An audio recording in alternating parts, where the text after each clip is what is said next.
You're listening to the Accomplished Podcast with Galen Hendricks.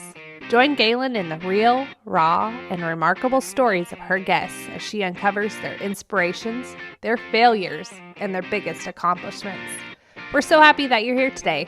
Now let's dive into today's conversation. Joining me today, I'm so excited to get to finally visit with you and have you on. We've been talking about it for a while, but our schedules have been crazy. I know. And the funny thing is, and I know our viewers will think this is normal for me and what I do, I don't know a lot about you personally, but I know I love you as a person. When we very first got announced as a partner of integrity, I'll never forget the night I met you and John, your husband, because y'all had walked up the same time we were. And I was like, is this your first time to 8% Nation? And y'all were like, yeah. And I didn't even know y'all were partners with integrity at that moment. And then somehow or another during the introduction, that's when we all reconvened back together. And we found out we were not only going to be good friends, but we were going to be business partners. But what I've got to see about you in the last year is that I love that you're a good mom. I see it all over the Facebook posts you make. And now I've got to meet your little boy. Right. And what's his name again? His name is Maddox. Oh, he is such a doll. And he represented himself so well at this last 8% Nation. And then, of course, gotten to meet your husband and got to know y'all as a couple. But what I was excited about today was to get to know more about just you. You know, as women, we're not always just the children we have or the husbands we have. We are our own person. And I want to know more about you. So I know you're going around the country with John on all these different speaking circuits, but I want our audience to know a little bit about you. What would you like to tell us about Stephanie? Well, I support John in running our insurance agency. We're with Family First Life, and we have a large agency within. We were acquired with Integrity a couple of years ago, and I enjoy being a mom. I love that. It's my favorite job. It shows. I'm involved with that a lot, with volunteering at school and sports and stuff like that. He keeps us busy. He plays football and baseball right now, and so we're busy with that a lot. I don't know. I like to cook. I'm just an average girl. Well, you're anything but average. This girl works out, y'all. Y'all ought to look at her. She's not standing up. That's why I like sitting down, but she should be standing up. But you're obviously very disciplined. Mm-hmm. And one of the things that I found out, which really blew me away, was getting to know you and John a little bit more this year. And I found out you were a breast cancer survivor. Yes, ma'am. And I just couldn't believe it. Not because just somebody like you can't have breast cancer, right? It happens to 1 out of 2 men, 1 out of 3 women. We know the stats. But I always think we have this idea of what somebody looks like that's going to be diagnosed with breast cancer, and it's never ourselves. Agreed. Everybody I've talked to has said the same thing. I thought it was going to be somebody else. Yeah. I didn't think it was going to be me. And I want to examine that a little bit with you because that's the part of your story I don't know. You're probably one of the few people I've had on that I've not spent a lot of time with, but I just love your infectious attitude. And I want to celebrate this month. Mm-hmm. This is your month. As I told you earlier today before we got on, I was like, I want to interview you and John, but October's your month. So tell me about when you were diagnosed and what happened. Well, everyone tells you at 40 to go get your mammogram. So I turned 40 in May, and probably around October, I was like, oh, I probably need to get, that booked. So I did, scheduled it, went in, no big deal, sitting in the waiting room with a bunch of older women who had already had mammograms, and they were just there getting their yearly, and we joked around. So your first mammogram? My first mammogram, yes, ma'am.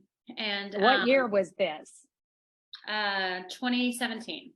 2017. Okay. Because I'm sitting here going, you don't even look 40 today. Okay, well, I am, and then some. So thank you. Okay, well, see, I learned something today. Okay, I'll do the math later. Keep going.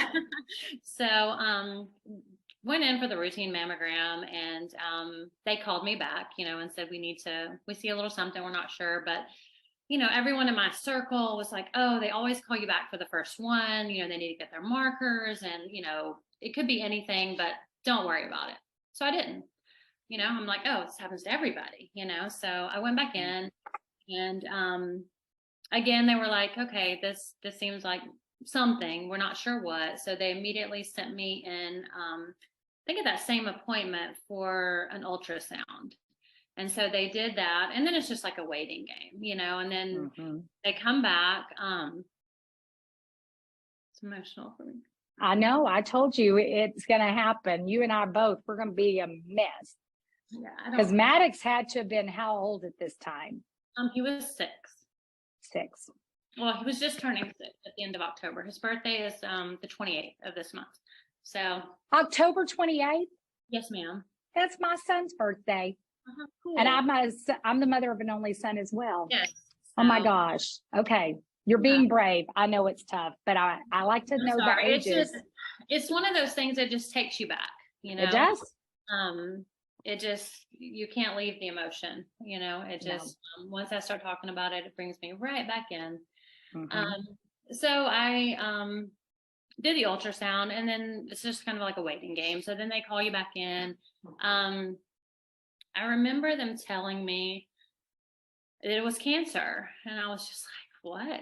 Like, that just doesn't happen. Like, not me. It's always somebody else. You just never think anything like that's going to happen to you, regardless of how often you see it happen to other people, and random things all the time. And we're not immune to it. I'm no different than anyone else. So why we feel that way, I'm not really sure, but we all do. And they told me it was cancer. And then after they tell you that, it's really just a huge waiting game. You schedule a biopsy, and so you wait to get the diagnosis, and then you have to go in for the biopsy to see how far, what it is, all that good stuff. And so that's a waiting game. So then you go in and get the biopsy, and then you're waiting again, like, what stage is it, that. And then so you have to go have surgery. So I did have surgery after that. They were actually removed the cancer. It was stage 1. So I was very fortunate that. Praise God, you had that mammogram. So they scheduled surgery for December. So I had surgery, and they actually just removed the cancer tissue. I didn't have to have like a mastectomy or anything like that. So they actually removed the cancer. So officially, and lymph nodes, which again is a waiting game after that. You have to see if it's in lymph nodes. So it's just a huge waiting game, which is really, really stressful. I mean, it was the most stressful time in my life. And so they removed the lymph nodes. So officially in December of 2017, I was cancer-free because they removed it in surgery. The lymph nodes came back clean. It had not spread. And then I had to follow up after I was fully healed from surgery. I had to follow up, I think it was like 8 weeks of radiation every day. I didn't have to go on the weekend, but I had to go Monday through Friday every day for radiation. Wow. So that's intense. That's really intense. Yeah, it was, but it could have been worse. I will say I had the absolute best case scenario. I was in everything that they tell you can go wrong with like radiation and stuff like that. Like your skin can break open, and it can be a wound the whole time that never heals. That did not happen for me. I was very, very lucky. It just wasn't as bad. I was in there with lots of other people going through much worse, you know what I mean, with struggle. Yeah, you're sitting around those people in that oncology clinic. I mean, it's weird too, because I walk in and it's still the same when I walk into like my oncologist visit, because I still have to go regularly, and people just look at me like I don't belong there. It's the weirdest thing. And a lot of people are older, and I mean, there are young people all over that have it, but where I go, it seems like I'm one of the younger ones, and it's just a strange feeling. It still seems surreal, and like it's not my life. You know what I mean? Like it seems like it's so far removed from it at the same time. So Well, I think about two things that happened that just jumped off the page to me. Uh-huh. The first one was, what if you were that woman, and we all know them, Mhm. that don't go get their mammograms? I know them. I know people like that, unfortunately, and I do too. and they just keep putting it off. And I keep telling them, putting it off doesn't make it go away. It only lessens your chances of survival. That's And right. that's what I tell them. It doesn't make it go away. It just makes it worse. Well, and when you walk into an oncology clinic, because you are taking good care of yourself, you know, I'm curious because I see this a lot with cancer survivors that I speak with. Mm-hmm. It seems like you have two types: the person that's just always taking care of themselves, or you had the person that kind of did what they were supposed to do, but then when they got diagnosed with cancer, they were like, Lord, if you let me have another day, I'm going to take really good care of myself. I'm never going to miss another mammogram. I'm always going to do these things. And you probably talk to people all the time. I know I do. I still have women my age that have never had a mammogram. I know. And I had a cancer scare. For the longest, I would just always say it was 5 years ago. I realized the other day it was 7 years ago. But I kind of went through what you did. They told me if they did this, we would have to go into this room. And if it was this, we would have to go into that room. And fortunately for me, mine was a false positive, and I didn't have cancer. But the fact there's still women out there that don't make themselves a priority enough. You know, you always hear, I don't have time. I don't want to go do that. And it still surprises me, people, women primarily, that have had mothers and grandmothers that have had breast cancer and they won't go get their mammograms. I'm like, why are you doing that to your children? You know, I won't ever say that out loud because they would probably pop me. But just think about your baby. Had you not went and did what you were supposed to do, it could have been a totally different outcome. So what went through your mind? There's two questions. The first one is, were you the person that took really good care of themselves before, or were you that person that started doing it better afterwards? Kind of what happened there? I mean, I always went regularly for checkups, you know, and stuff like Great. that. I'm not one that's stayed sick or goes to the doctor a lot, but I would go for my yearly, you know, routine exams and stuff like that. That's great. That's great. Yeah. I love that. I don't understand when people put it off. It's like, I haven't figured that one out. Even people that I consider, you know, friends, that just, they see what I went through and it still doesn't, can't figure it out. I know, it's a mystery. It's a mystery. Yeah. So when you got the diagnosis, and you said it's a waiting game. And that's one of the things that I try to coach agents on all the time, is why you sell health insurance. It keeps people out of bankruptcy at the worst possible times of their lives. When you're going through that waiting game, and we haven't asked this question, we will in a second, but when you got the cancer diagnosis and you've got a 6-year-old, what immediately hit your head? I remember being at his 6th birthday party, which I had planned. You know, I'm a planner, so I had his birthday party planned way in advance. And it was a really good party. Funny enough, we had John's family come down, which they don't always come down, you know, for the birthday. They live in Boston, and we're but I had planned this huge birthday party. We had it was the reptile people came, and I had a balloon artist. Like, it was this whole thing. It was Lego themed. And I remember being at that birthday party, and I didn't know if it was going to be the last one I would be at, because I didn't know how bad, you know, if it was bad, if it wasn't. But I remember trying to soak it all in and be present, but like this ton of bricks, you know,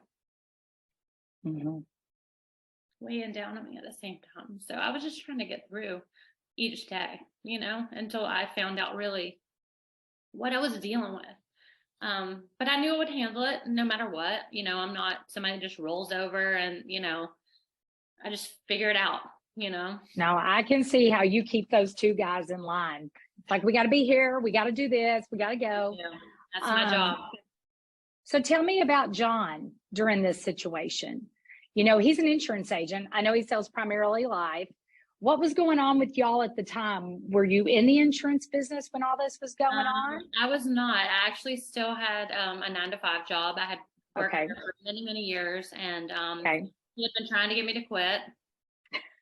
But I'm independent. I didn't want to quit. So, yeah, I mean, he was doing insurance. He was so busy with that, during my actual when I got diagnosed, and I'm working, and I actually would go to radiation and still go to the office. I tried to keep like some normalcy going on in my life. And so with him, it was just rolling with the punches with me. You know what I mean? Just awesome. Trying to get through it. It was a very eye-opening experience for us. Through that, I quit my job after, I was already got a clean bill of health. Like, I had walked away from the only job I'd ever known. It's one of those things that forces you to look at your life and make some changes. You know what I mean? Like, really like assess what's going on and what's really important. Are you doing things that you want to be doing? Are you in a rut? Are you comfortable? It just makes you step back and reevaluate everything. And that's what I did. I took stock in every aspect of our lives, and made some bold changes for me, because I don't like change. I don't make a lot of changes, and I don't get out of my comfort zone very often. Or I didn't. I do now a lot more. But so I walked away from the only job I'd ever known, and embarked on like an insurance journey, playing kind of like a supporting role for John as well as our agents. So, well, you're great at it. And I think that, one of the things that I see in you that I love, and I think other women will see, because I like doing these interviews in October for two reasons. One, I'm just a huge advocate of insurance, period. Having the proper insurance. There are just some people that can't afford it. I get it. But people that can usually prioritize differently. They're more about, the party scene, or more about having all the nice cars, or having the nice this or that, instead of buying an insurance policy that can actually protect your family during one of the worst times. And one of the reasons I designed the cancer policy for Aetna that I designed was I found this type of policy years before. My dad was diagnosed with cancer in 1989 and died in 1990. My aunt was a 4-time cancer survivor. But I remember thinking, if that happened to me and Dan, and I couldn't go to work, we had no money in the bank. How would we have any kind of normalcy? How would our son not know that I could lose a parent and they can't go to work, and then everything gets rattled. So designing this plan and coaching agents around the country to be able to offer it to their families that they see, from the underage 65 perspective, for me, it's more like income protection. And I loved how you touched on that normalcy, because I see a lot of kids at the Ronald McDonald House here in Fort Worth that are going through cancer treatment. I don't really see them because they're usually at the hospital. I see their parents. And their parents, a lot of time, are just a wreck. And I'm like, what is going on in their lives? Can they pay their bills? They're separated most of the time because they don't have enough money for both parents to come with the baby. So I now have put myself in a place where I really try to think about what they're going through, because our agents need to do a better job of being okay with talking about these things and bringing it up. I know you guys are in the life business, and a lot of times people think, oh, you got to die before you can get your life insurance. There's a lot of different versions of life policies that have terminal illness riders, and in this Aetna product we have, we just absolutely love it because a client gets a big fat check and they can either use it for their living expenses, taking care of their children, making sure their parent, if they are staying behind, one of them can get there every weekend. I just think that normalcy not only leads to the health of your children, but also your health. Because I think we as moms already have a tremendous amount of guilt anyway when we work. And so the idea of, like you just said, forecasting, I may not be here. That in itself is just something that could take you to a whole nother level of emotion. But then the idea that your kid is missing an income coming into the household because you can't work, all those variables, I think as insurance agents, we need to think about. But also as consumers, I'm surprised at how many agents, and I know you and John run across this, that sell life insurance but don't have enough life insurance, or sell cancer insurance and don't have a cancer policy. If I'm on the other side and you're trying to convince me of something you don't have on yourself, I have a hard time with that. So I'm kind of curious about your perspective on that, being that you've been on both sides of it now.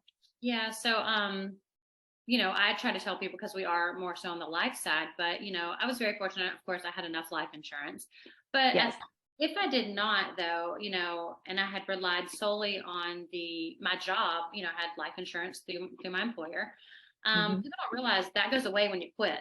So as I'm going through all the changes in life and reassessing things and decided to walk away from my job, like that went away. And if I had not had another policy in place, I had already been diagnosed with cancer at that point. There was I would not have been able to afford it. You know what I mean? So it's like people don't understand that either when they want to use the thing. I have it through my employer. Well, yeah, but that could go away any given day. They could lay you off, or you could quit, or anything could happen. That's not guaranteed. And then you're only one doctor's visit away from not being able to be insured. So we try to tell people that. I don't know how people do it who do have to walk away from an income, because most people live, paycheck to paycheck and need every dime of both incomes.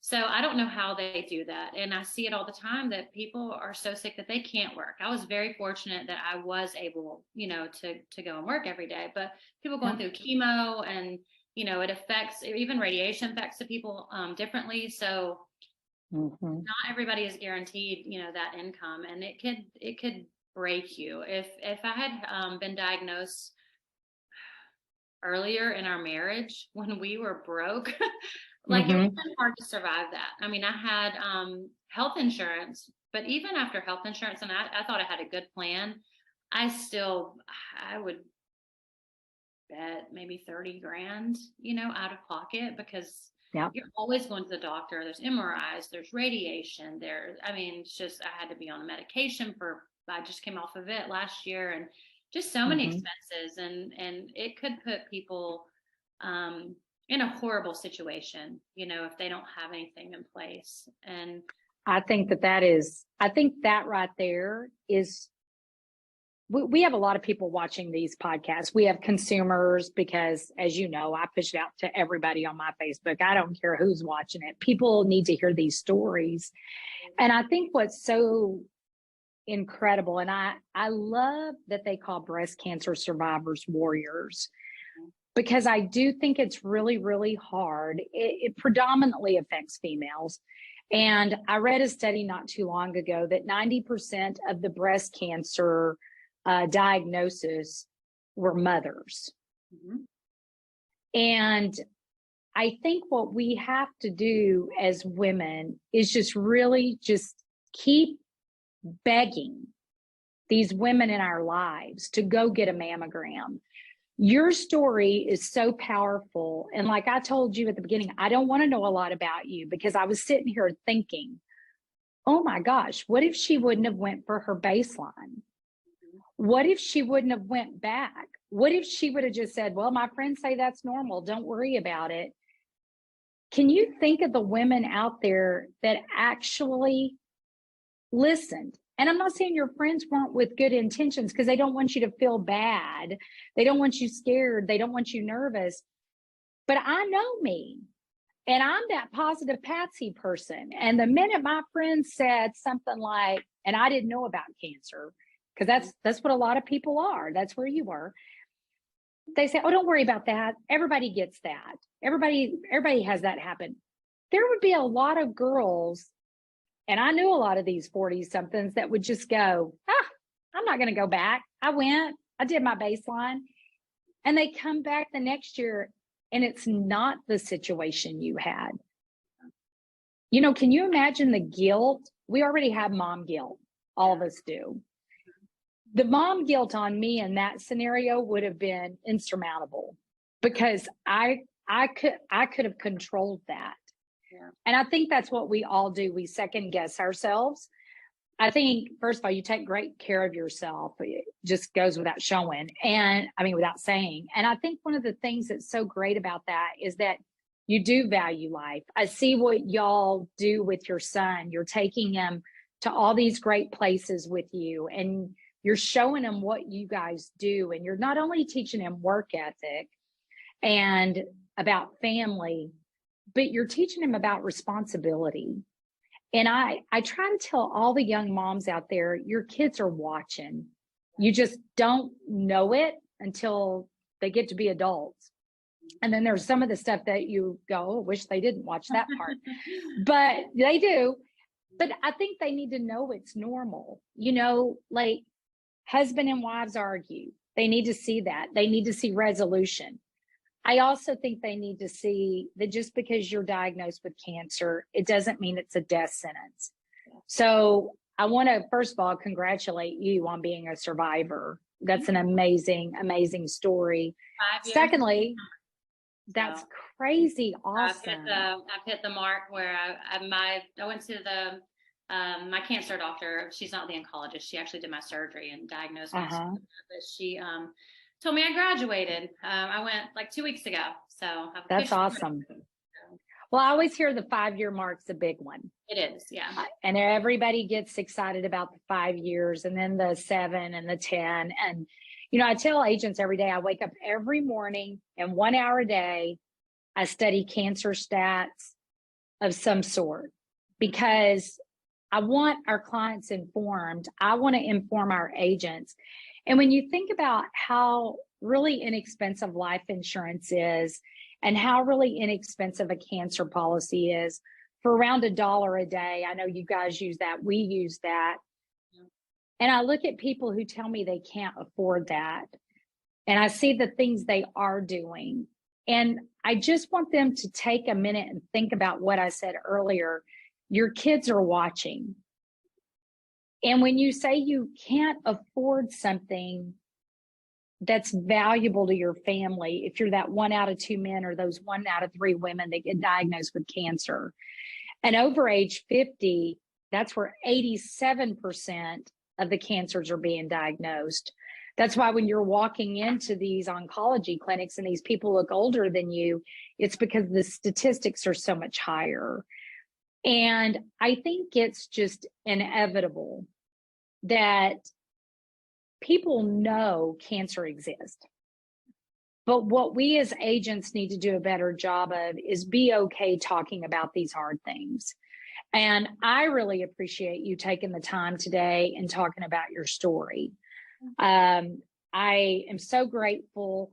And I know that this is going to help some woman somewhere. We may not ever know who it is, but in our hearts, we know it helps. I know it helps because I've seen it.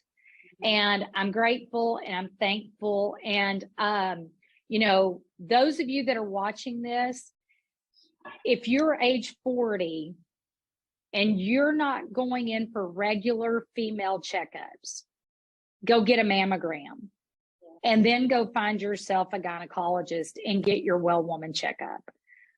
That needs to be done. You need to do it not only for yourself, but your family. You are what holds that family together. You're the glue. And we've heard that a lot of times over the years. Our husbands say it all the time. Our significant others say that to us all the time. And it's just really, really important that you take really good care of yourselves. You know, October, we celebrate those who are still with us. Thank you, Stephanie. And we celebrate those, my Aunt Sharon, who is no longer with us, but kicked cancer's butt 4 times before she went to see Jesus. So I'm so thankful for all of you that watched these. But please, in the month of October, wear your pink, lift up those women. They really do appreciate it. I've talked to enough breast cancer survivors to know it means a lot to them. And we are just so thankful. So Stephanie, thank you for your time today. Have a great evening. Congratulate on 5 years. That's congratulations overload. I love that. And now we have one more thing in common. Yeah. We have sons that have the same birthday. See? And we're boy moms. So that's another cool thing. Well, have a great day, and thank you so much. And listeners, you know where to find us. You can go out to Queen of the Bundle on Facebook. You can go to Instagram. We're out there. You can also go to #accomplished. We are on Spotify and iTunes. And we are just so appreciative of all of you that keep supporting us and following us.